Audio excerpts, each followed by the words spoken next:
السلام علیکم ورحمۃ اللہ وبرکاتہ۔ کیسے ہیں ساتھیوں آپ لوگ؟ الحمدللہ آج لے کر حاضر ہوئے ہیں سبق آموز کہانیاں، اور اس میں ہماری کہانی کا عنوان ہے شیر اور خرگوش۔ آئیے شروع کرتے ہیں۔ اعوذ باللہ من الشیطان الرجیم، بسم اللہ الرحمن الرحیم۔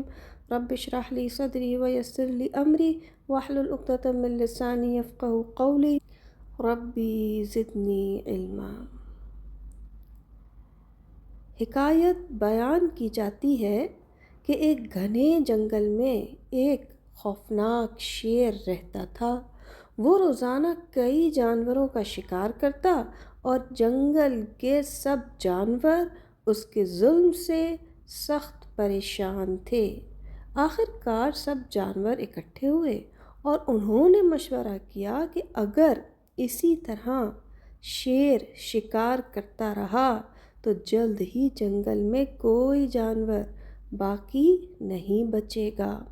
انہوں نے شیر کے پاس جا کر عرض کی، اے جنگل کے بادشاہ، آپ کو شکار کے لیے محنت کرنے کی ضرورت نہیں، ہم روزانہ خود ہی ایک جانور آپ کی خدمت میں بھیج دیا کریں گے، لیکن شرط یہ ہے کہ آپ ایک دن میں صرف ایک ہی جانور کھائیں گے۔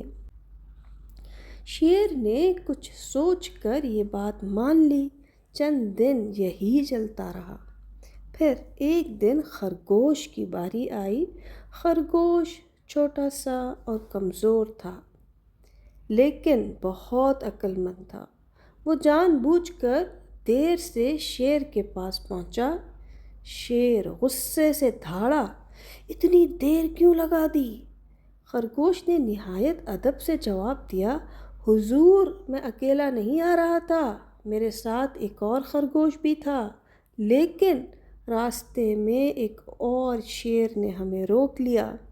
اس نے کہا کہ یہ جنگل اس کا ہے اور وہی اصل بادشاہ ہے۔ اس نے دوسرے خرگوش کو کھا لیا اور مجھے آپ کے پاس پیغام دے کر بھیجا ہے کہ اگر ہمت ہے تو آ کر اس سے مقابلہ کریں۔ یہ سن کر شیر غصے سے پاگل ہو گیا، مجھے فوراً اس کے پاس لے چلو۔ خرگوش اسے ایک گہرے کنویں کے پاس لے گیا اور بولا، وہ شیر اسی کنویں میں رہتا ہے۔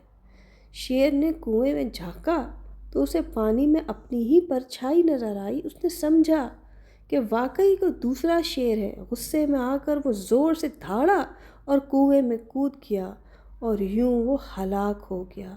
خرگوش خوشی خوشی واپس جنگل آیا اور سب جانوروں کو اس بات کی خبر دی۔